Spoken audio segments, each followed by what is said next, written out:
Hello students, welcome to my channel literature Gyan. हमने शुरू किया हुआ था भ्रमर गीत का गोपी उद्धव संवाद। आज हम इसे समाप्त करेंगे। इसके उपरांत कई अन्य कृष्ण भक्त कवियों ने भी भ्रमर गीत लिखे हैं, परंतु उन्हें महत्वपूर्ण नहीं माना जा सकता।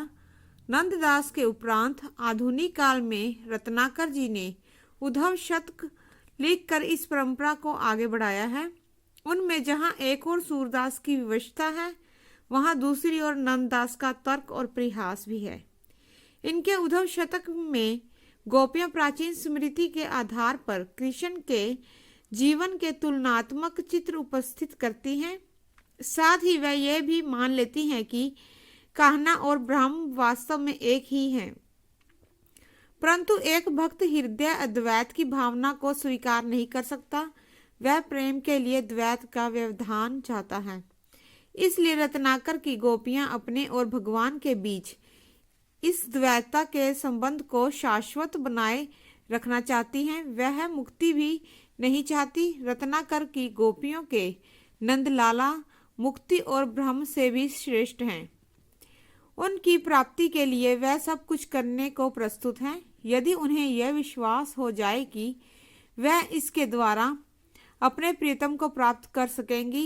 इसलिए वह उद्धव से कहती हैं, सही है तिहारे कहे सांसद सबे पे बस, एती कही दो कन्हैया मिल जाएगो। परिणाम स्वरूप उद्धव अंत में अपना निर्गुण और ज्ञान का संदेश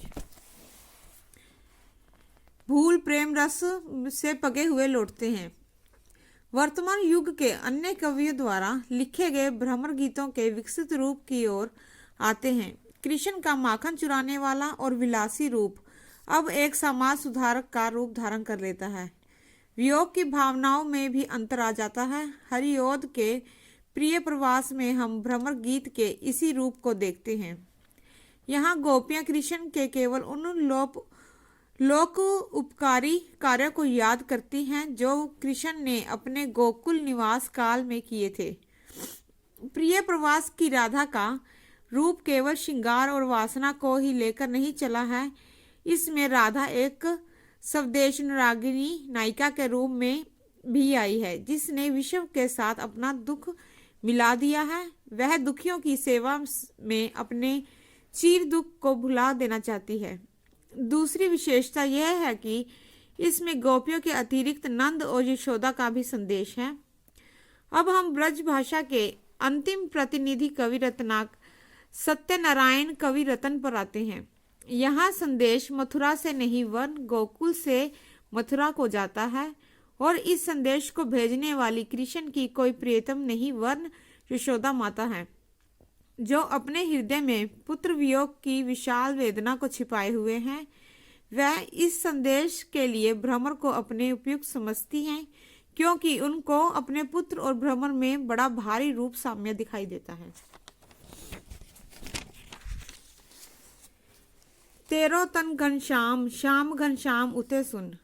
इस संदेश में माता ने अपने व्यक्तिगत दुख का वर्णन ना कर अपने देश की राजनीतिक, सामाजिक और आर्थिक समस्याओं का मार्मिक वर्णन किया है।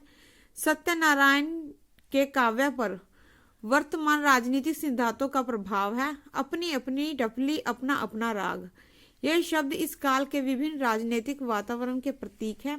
इसमें भावों के सौंदर्य के साथ साथ भाषा के में संगीत सौंदर्य अधिक है।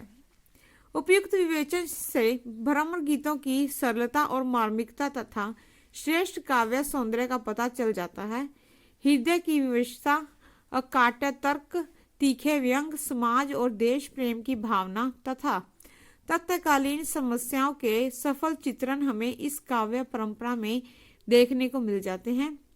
इन सभी भ्रमर गीतों का मूल विषय एक ही है, अंतर केवल भिन्न भिन्न है, कवियों की मौलिकता का। धन्यवाद।